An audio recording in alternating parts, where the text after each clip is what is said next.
Welcome to Rock Kaput. My name is Alex, and with me is, as always, Oliver, hi. yes.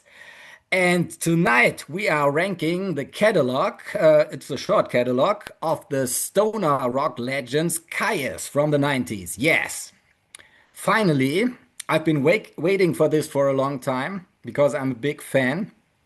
And yes, before going into this, as always, please like and subscribe to the channel so you get notified when a new Rock Kaput episode has been uploaded. So, if you're not familiar with the band, I will give you a brief history. They were Kyuss, were formed in the Palm Desert of California in 1987, very early. They began as Katzenjammer and later becoming Sons of Kyuss before shortening their name. And yeah, the classic lineup featured John Garcia on vocals, Josh Homme on lead guitar, both stayed until the end, and Nick Olivieri on bass and Brant Bjork on drums. Yeah, what is very unusual about this band is instead of playing the traditional clubs, Kyuss built their reputation through legendary generator parties in the California desert. I think this is a very, very important aspect of this band. And there in the desert, they played extremely loud. And yeah, there were psychedelic shows. People were coming with their cars, drove kilometers just to hear those desert rock bands play their freaky psychedelic live shows. And they were powered by generators. And the locations were really, really remote. It must have been a really special experience if you've been there. Yeah, and this environment and this very, very unique and special scene shaped their massive guitar sound and and I think they developed their groove and their style during this phase. Yeah. Then they released their debut album Wretch in 1991. Um, and on this album, you can really hear their early hardcore and also metal influences. And later, 1 year later, came Blues for the Red Sun, and then transformed them into the pioneers of what would later become known as stoner rock or desert rock. And this one was produced by Chris Goss from the Masters of Reality, who helped them shape their sound. I mean, the Masters of Reality have a pretty similar sound, and their music of this era could also be called desert rock. Um, yeah, they followed up with another album called Welcome to Sky Valley in 1994, and 1 year later, in 1995, And the Circus Leaves Town, before they broke up. Yeah, and although they never became a real mainstream success, their influence could be heard all over the world. I mean, there were Lowrider from Sweden were heavily influenced by Kyuss, or bands like Orange Goblin from the UK, or Karma to Burn from the US, from West Virginia. And of course, Kyuss launched one very special major career of guitarist Josh Homme's band Queens of the Stone Age, who released a debut album a couple of years later, and they are active until now, and they are yeah, much more popular than Kyuss ever were. And there's a So video out by yeah, about them from us, right? yeah. We, Two, we two. made two videos Yeah. on Queens of the Stone Age, an album ranking and our top 15 songs, I think, or 10, Maybe, top yeah. 10. Man, I don't know. I'm Don't not sure. remember. Go and find out. Okay, so let's And tell start us the in the ranking. comments. Tell us in the comments, yeah. Tell us our picks. So, you want to start? Yeah, of course. So, Okay. yeah, I got into Kyuss with their third album, which was hugely popular and became a kind of a favorite in the indie circuit and metal circuit around the time it was released. And I was reading magazines and buying everything that sounded interesting to me. So I picked that one up. I think I had heard from them before with I read the review about Blues for the Red Sun, I think, and yeah, then I bought. Of course, when 1 year later their final album came out, I bought that one and bought the second album.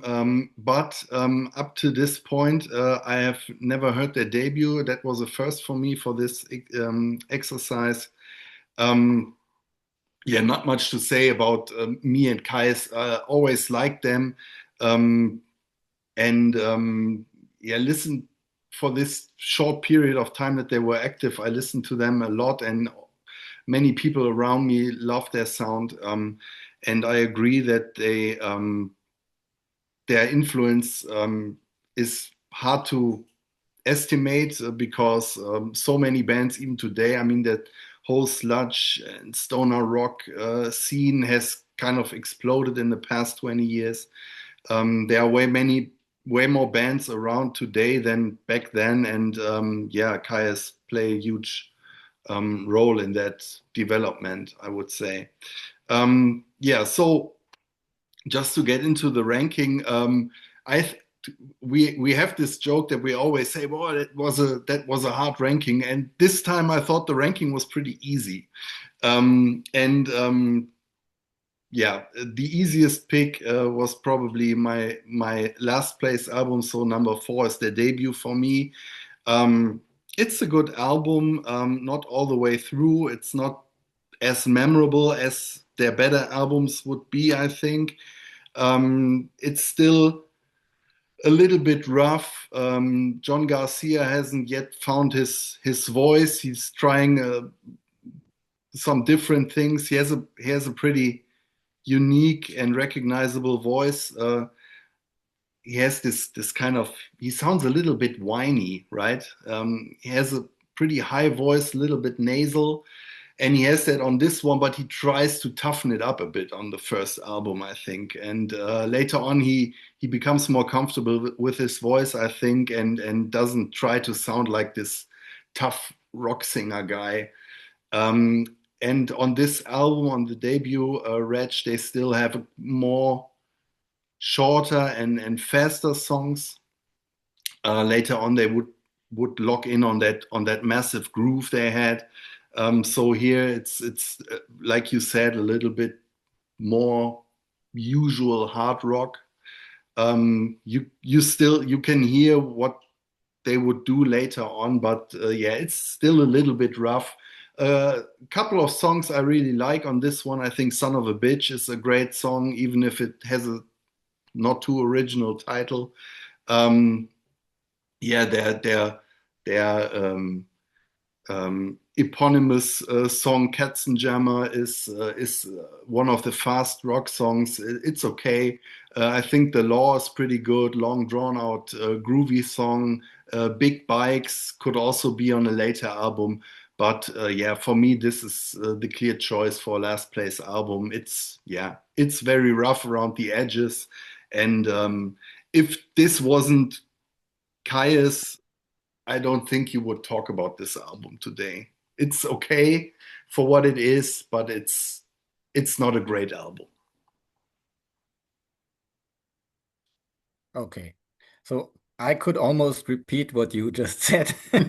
For me, it's also Wretch is my number four.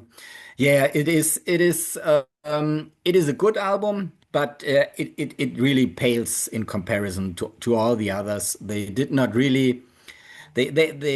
have they haven't developed their style here. Yeah, and it was produced by Ron Crown, a pretty unknown producer, but still the lineup, as I mentioned before, and much comes from this early Sons of Caius period. Yeah, and this has a lot more. I think it has a very different riffing than later on, and also a different guitar sound. I think they're, I don't know, relaxed, bluesy, Sabbathy riffing starts really on Blues for the Red Sun. And but still, this is a very cool album. And but I wouldn't call this yet really stoner rock or desert rock. It's much more, yeah, classical hard rock, even metal. Yeah, I would say on this one, I would agree that you could call it stoner metal. But I mean, you mention this often. You don't want to call a special style metal, and I really have an issue with the later Kyuss albums if you call that stoner metal because it has a totally different vibe and a very busy flowing bass lines, and that is very unmetal to me. That's why I would call it heavy rock or stoner rock. Yeah. Yeah, So yeah. yeah, yeah, but this is a yeah, Wretch is a little bit rougher than the other albums. I still like it, but yeah, this is clearly my number four. Okay. So my number three is Blues for the Red Sun, and yeah, it's a clear step in the right direction. It's a huge leap they made from their debut. This has a way better production. It has this an idea of the sound or of the sound that they would become famous for. So you have this massive desert groove thing where with the down-tuned guitar and the huge rumbling bass.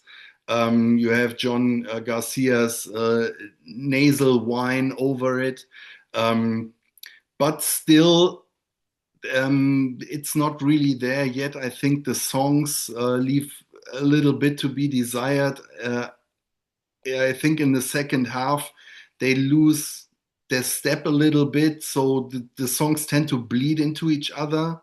While later on they would really write remarkable songs that you would instantly recognize. And there's some great stuff on this album.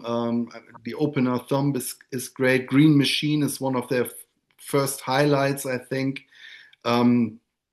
Universe, they go into this instrumental thing. Then 50 Million Year Trip is another great song. After that, like I said, I think the songs become a bit samey and hard to pick apart because there's always these instrumentals thrown in, and it becomes hard to tell where one song ends and the next begins if you're not really like sitting there with the booklet in hand. Good stuff on it. Apothecary's Weight, however you pronounce it. Caterpillar March. Rife is a great song. I don't like Mondo Generator that much. It has this vocal effect over it with these distorted vocals. Yeah, psychedelic. I don't really care for it that much. It's a little bit annoying. Then it has this stupid final track, yeah, which is just 4 seconds of John Garcia saying, yeah. Yeah, they are going for this drugged out um, thing. And it mostly works, but I like them better when they are writing fully developed and fleshed out songs like they would on the two albums later. So, yeah, this is a good album, but it pales in comparison to what comes afterwards, in my opinion. Okay. So I'm glad you picked this. Otherwise, this ranking would be a bit boring because my number three is And the Circus Leaves Town from 1995. Yeah, I can totally understand where you're coming from, but I mean, to me, all these albums, I love all these albums, yeah, almost equally. So it's really, really close for me. Yeah, on this album, yeah, Scott Reeder is on bass, and it's the only one with Alfredo Hernandez on drums. So not, Brent Bjork is not drumming here, but yeah, I think the drumming is really great. Alfredo does a great job. Yeah, and it's their final studio album released shortly before the band's breakup. Yeah, and it has really great songs. Like my favorite is probably El Rodeo. I also like the opener Hurricane. And yeah, One Inch Man is very funky. I also like that one. And yeah, it's a more direct record and more riff focused a little bit than Welcome to Sky Valley. And yeah, it's more a more structured album, more songwriting focused, as you said. Yeah, it's really a great album. Yeah, for some fans, it's even their best. Yeah, and it's less chaotic. Yeah, I love it. Yeah, what I also can say, it's not really related to the album, but I have a small anecdote about John Garcia, because for a few years I couldn't listen to Kyuss anymore because I had a very bad concert experience. Me and a friend, we were going to a concert of the band Unida, a follow-up band by John Garcia. Yeah, where I lived back then, close to Freiburg, and he really acted like a diva and was cursing, and he left even before they played their last song, and he went in the room, and he was shouting at the audience, and the band had to play the final song without vocals. He was so annoying that I couldn't listen to Kyuss for I think maybe 10 years, and then I said okay. And Well, then, it must have been really bad. Okay. yeah, and back then I thought, yeah, maybe I understand now why the band broke up, why Kyuss broke up. Okay. So probably there were also drugs involved from I think you could tell from his behavior. Yeah. So Okay. Yeah. okay, so back to you.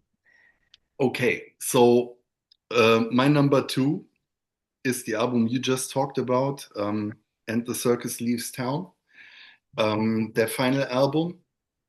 And yeah, I haven't listened to this one in quite some time. And when I got into this exercise, I thought to remember that when it came out, I thought it was a little bit less memorable than the album before, Welcome to Sky Valley.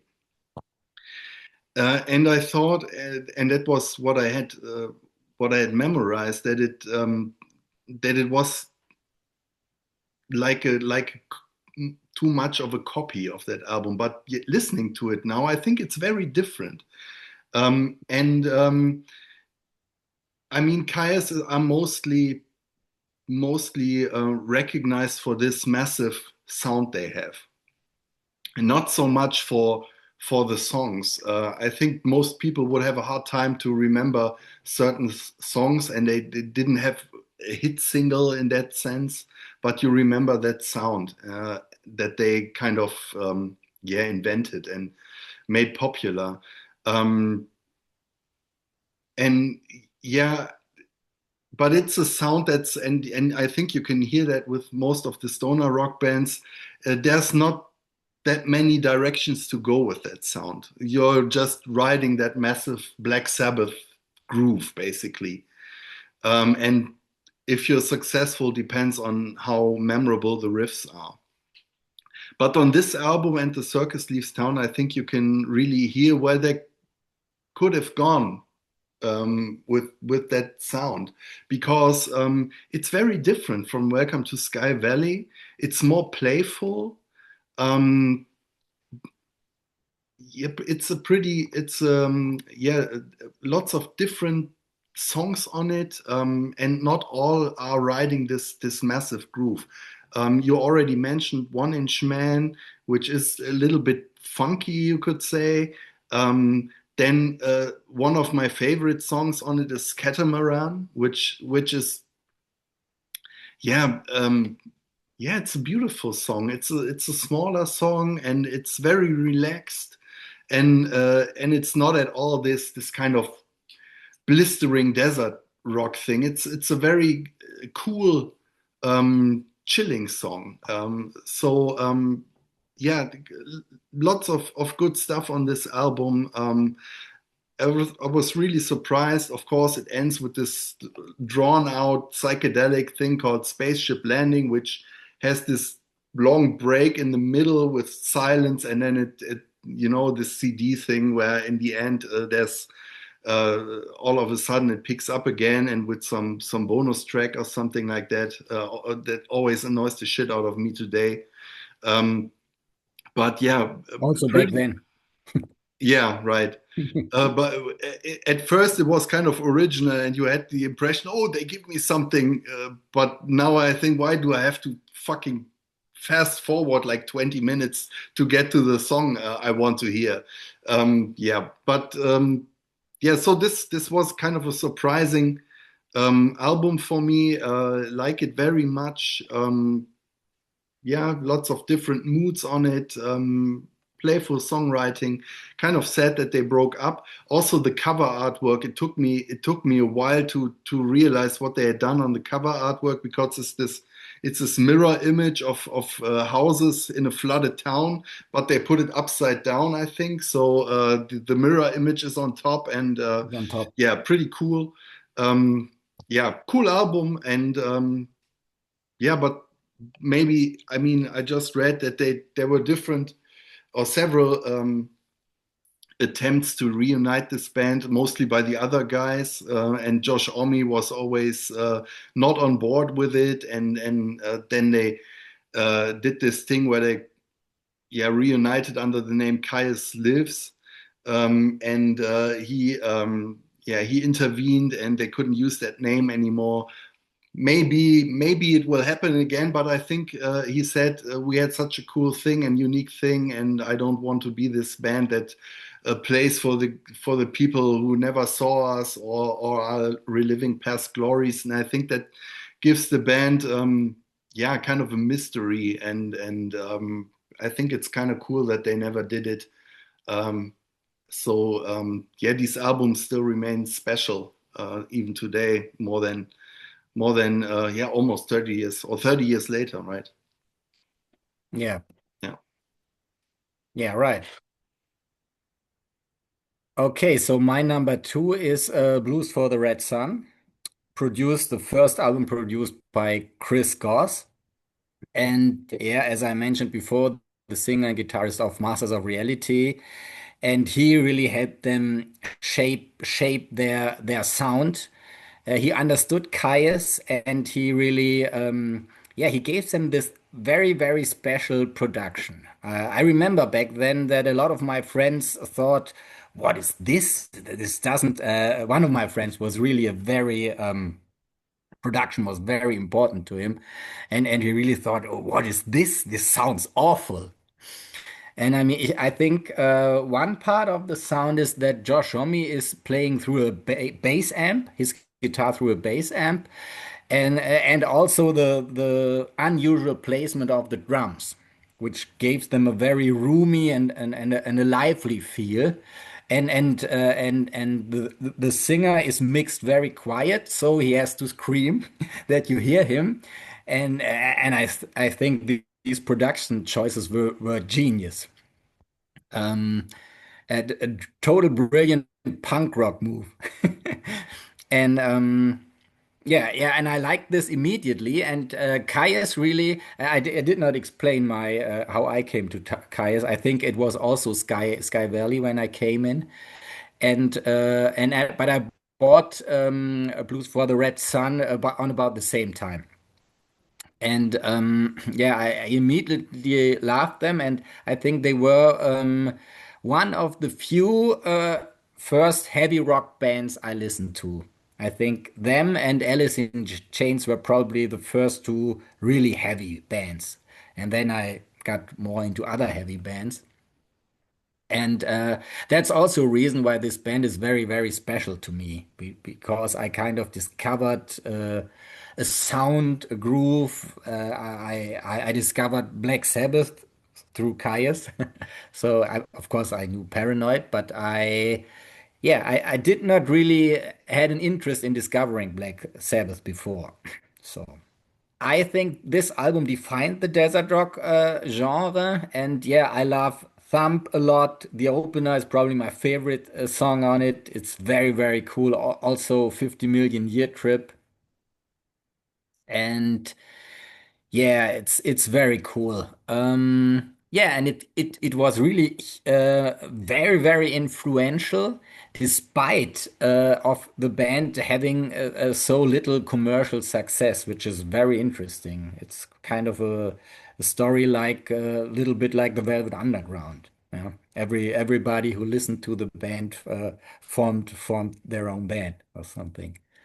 Yeah, I think it's a little bit similar with Kyuss. It's a very, very uncompromising sound, and yeah, and also they had a very obscure songwriting sometimes, very strange, um, and but that also gave them much integrity. You could clearly see this was not a commercially focused band at all. And I think that was also part of their appeal. So Yeah. yeah, it's my number two. Yeah, and back in that time period, I mean, there were a lot of bands playing guitar centric heavy rock music, all these alternative bands, but Kaya still stood out with their sound, and they were close enough to those bands to kind of turn on these fans, but still having their very unique place, and yeah, being kind of instantly recognizable, and yeah, turned a lot of people onto that, to that kind of sound, that Black Sabbath heavy riffing, that blistering. You basically feel the heat coming off of the desert ground, right? Rise up, and you see the mirage, the air kind of um, moving from the heat. Yes, So yeah, very unique. So yeah, and in my opinion, they perfected that sound on their third album, which I guess you will have it on number one as well, is Sky Valley. Um, and I was really surprised listening to it again. It's been a while. How many songs I instantly recognized again just by the first bars of the song, and remembered how it would go on and what would happen in the songs. And the songwriting is off the charts. I think the first five, six songs are all perfect, absolutely perfect. Gardenia is an opener for the ages. Asteroid is great. Super Scoop and the Mighty Scoop is great. 100 Degrees is awesome. Love John Garcia's vocals on that one. I think Space Cadet is great. I think Demon Cleaner might be my favorite track on the album. I just love it. Odyssey, also great. Um, yeah, Conan Troutman doesn't really bother me, but it's this 2 minute thing in between. NO is great again. And yeah, they finish it off with Whitewater, which is again this psychedelic epic track. Yeah, but the whole album is just amazing to me. It hasn't lost anything in the past 30 years since it came out. And yeah, it's so much more than just this sound, because they are writing really great songs. I think we've talked about John Garcia a couple of times about the guitar sound, the rumbling bass, of course. But Brent Bjork's drumming is amazing. He has this very cool swing. So the album, even if it's this massive thing, it still sounds light-footed somehow. Um, Almost danceable. Very cool. Yeah, perfect album, 10 out of 10 still, and the absolute peak of their short discography for me. yeah, I agree. Here, I just remembered. I have all these on vinyl, but I forgot all my show and tell items today. So, yes. Welcome to Sky Valley. Yeah. Amazing, amazing opener. I think, yeah, my favorite Kyuss song. Um, and yeah, and this is the first one with Scott Reeder from The Obsessed. They kicked Nick Olivieri out. Not the first time Josh kicked Nick Olivieri out, out of one of his bands. And yeah, yeah, Gardenia, Demon Cleaner, Asteroid is a great track, and also Space Cadet. Yeah, and what I also remember on the CD version, you had only three tracks, and you couldn't you couldn't pick the single tracks. You had to listen to these three blocks of songs. Do you remember that? No, I don't And remember that. on the back of I the have to, CD, you had these sections: section okay. one, section two, and section three. I have to check that again because I don't remember that. But yeah, maybe you're right. Yeah, yeah, that was interesting about this album, and it helped to listen to it all in one session. You Yeah. know, usually when you had this chance to skip, you used this button. At least me. You're always thinking about, do I really want to listen to it? I don't know. I don't know. Maybe I give them another chance. So yeah, and this album was recorded at the Sound City studio, where on which Dave Grohl made his famous documentary. Yeah, and this is really the ultimate Kyuss album, as you said. Everything comes together. Homie's riffs, Garcia's vocals, and really yeah, I mean, both bass players are great. Scott Reeder is great as well, and I really love the bass lines in Kyuss because they are so busy, and they are yeah, I love this in rock music when the place does something totally different to the guitar, and yeah, this is really cool. And what I also want to add is that John Garcia is sometimes used as a not as a traditional rock singer, but as a kind of a fourth instrument, just a tonality in the background that is maybe not the focus of the song. The focus is sometimes the bass or the guitar, and that I found also interesting because I did not know this type of rock band back then. Yeah. Back then, everything was very, very focused on the vocals, and yeah, this was very, very different, and I really liked it. This was really an eye opener for me, and yeah, I even saw Kais. I don't think I did tell you that in 1995 on the German Bizarre Festival near Cologne. Cool. And it was really cool. And I remember John Garcia just, you only saw hair of him. And it was a very wild performance. And they were a really, really, really cool band. And I think they came to the stage after an awful gig by Clawfinger. It was horrible. They had also they had sound problems, I have to say.